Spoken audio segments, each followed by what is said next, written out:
Salut à toutes, salut à tous, bienvenue chez Lulu, on est content de vous retrouver pour cette nouvelle année. Aujourd'hui, je vais vous montrer comment monter une roue tubeless de A à Z. Donc on va partir de la jante nue, on va mettre du scotch à l'intérieur pour étanchéifier, monter la valve, mettre du préventif à l'intérieur du pneu et monter le pneu. Voilà tout ce qu'on va faire sur cette roue, comme ça le pneu aura plus de secret pour vous. Pour faire un montage tubeless, il nous faut une jante tubeless et un pneu tubeless. Tubeless ready, on appelle ça maintenant.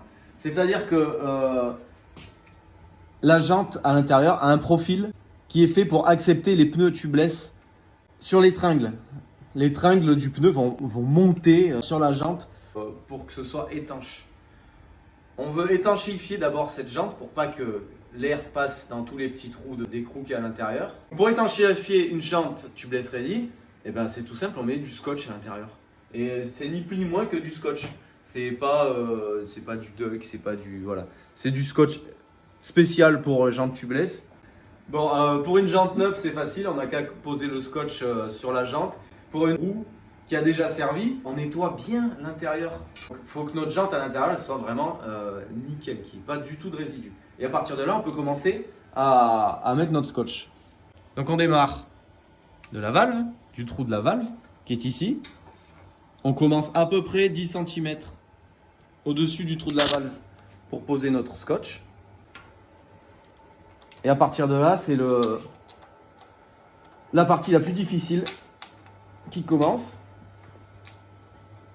C'est-à-dire qu'on va essayer je dis bien essayer, s'il y a quelques bulles, c'est pas la fin du monde. En essayant d'enlever le plus possible les bulles. Voilà, pour que ça fasse un montage propre et pour que ce soit bien étanche. Il n'y a pas besoin de tirer dessus pour l'appliquer. Il est rigide comme scotch, donc il ne va pas prendre mieux la forme si on tend dessus. Au contraire, il vaut mieux le laisser un peu lâche et appuyer avec son pouce au milieu. Voilà. Et normalement, quand tout se passe bien, ça prend la forme de la jante.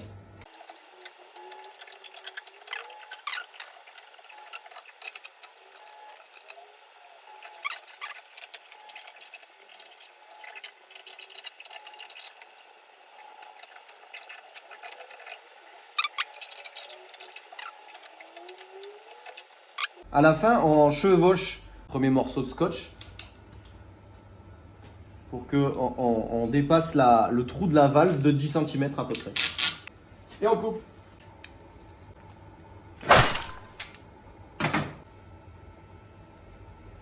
Une fois qu'on a posé une première fois le scotch, on essaye d'enlever le plus possible les petites bulles d'air. Le plus important, c'est de piquer le scotch sur les bords de la jante. Parce que c'est là que va s'échapper l'air, c'est par ici. Une petite astuce pour bien appliquer le scotch, plutôt que de faire avec les doigts, on peut prendre un démon de pneu.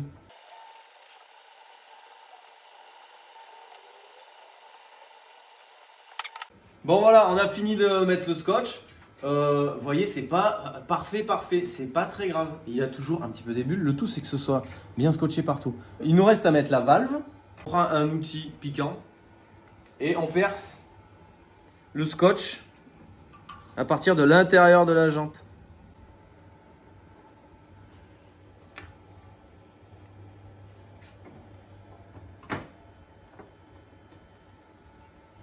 Et maintenant, on peut mettre sa valve.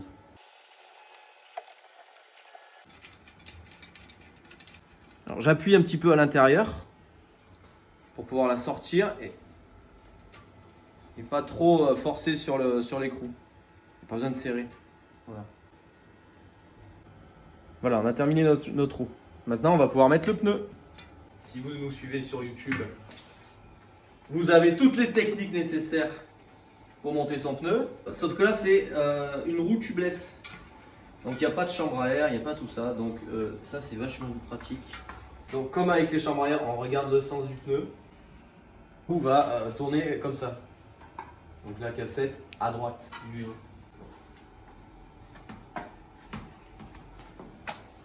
Ça, c'est comme une roue classique pour le montage.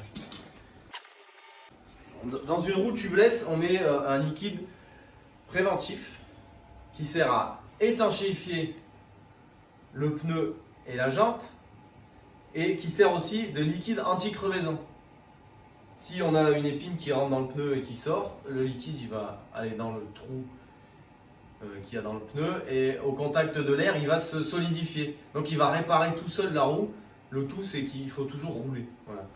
Donc ça sert à ça. Donc là dans le pneu on va mettre du liquide. Ça dépend de la taille du pneu. À l'atelier on travaille avec une marque qui s'appelle Effetto Maripiosa qui fait toute une gamme de liquides préventifs, qui fabrique des valves, qui fabrique tous les accessoires de valves, les obus, et qui nous font aussi des seringues pour doser le liquide préventif à l'intérieur du pneu, pour mettre la bonne quantité. Il y a des quantités requises pour chaque taille de pneu, 27,5, 29 pouces, 26 pouces, on ne met pas la même quantité de liquide forcément parce que le pneu n'est pas de la même taille. Cette marque-là, Effetto Maripiosa, sur son site internet, ils nous font un beau tableau avec toutes les quantités qui correspondent à la taille du pneu. Ces produits-là, moi je les utilise déjà parce qu'ils marchent bien. Ils sont reconnus pour être légers dans le pneu, ça c'est important. Les mains qui roulent, donc la légèreté là c'est bien. Et ils ne contiennent pas d'ammoniac et ni de latex naturel. Donc moi je vais choisir de monter d'abord le pneu et de mettre après le liquide préventif grâce à la seringue par la valve. Je vais vous montrer comment. Comme ce pneu il n'est pas neuf, il a déjà été utilisé, il est possible qu'il y ait déjà des trous à l'intérieur. On va le gonfler sans mettre de liquide préventif pour savoir si le pneu est bien étanche et si notre scotch qu'on a mis à l'intérieur joue bien son rôle aussi.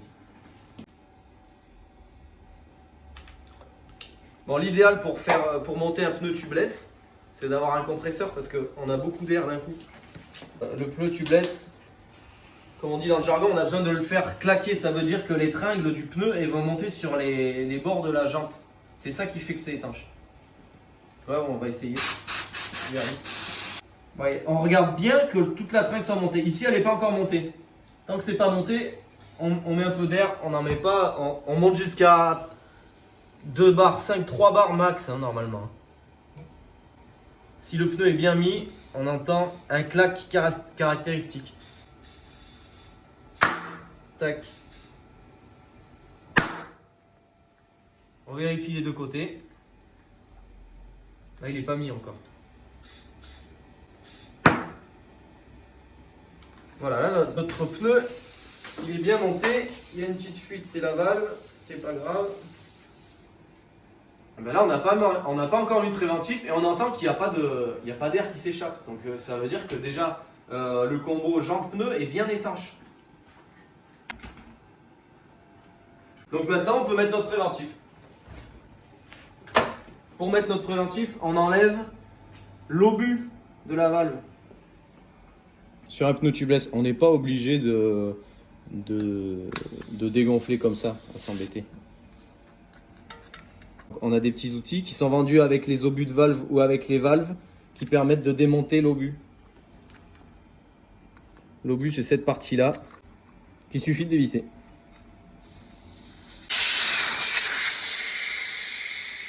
Maintenant, on va pouvoir remplir de liquide préventif notre pneu. On va se servir de cette magnifique seringue. Je découvre en même temps que vous le produit. Notre pneu, c'est 27 pouces 5 par 2,40 de largeur. On regarde off-road tire size, c'est pour les pneus VTT. 27,5 c'est ici et c'est du 2,40. Donc voilà, entre 2,35 et 2,60. Ils nous disent de mettre 70 ml pour la version café latex. Et pour la version VG latex, qui est un autre produit, il en faut un peu plus. Nous, on va mettre entre 70 et 80 ml.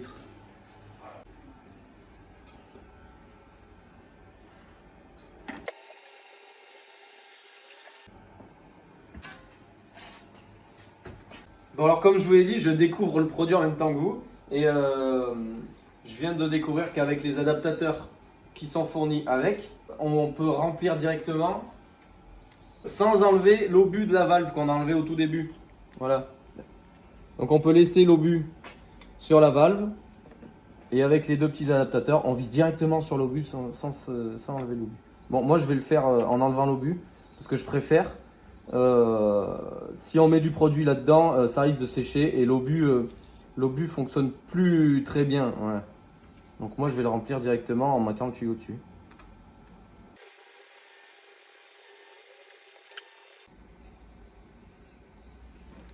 Voilà, on n'a plus qu'à remettre l'obus de la valve. Et à gonfler. Un pneu tubeless, ça se gonfle entre 1 bar 2 et 2 bars. En gros, c'est ça l'avantage avec le pneu tubeless, c'est que comme il n'y a plus de chambre à air, il n'y a plus de risque de pincement, on peut rouler surtout en VTT à basse pression. À partir de 1,2, 1,3 à l'avant, eh ben, on peut rouler et on a beaucoup plus d'adhérence. Voilà, là on a mis le produit. On fait tourner un peu sa roue pour qu'il aille de partout. Voilà, et ben je vous remercie de nous avoir suivis, à bientôt. N'hésitez pas à la chaîne YouTube, il faut s'abonner, il faut liker, Facebook, Instagram.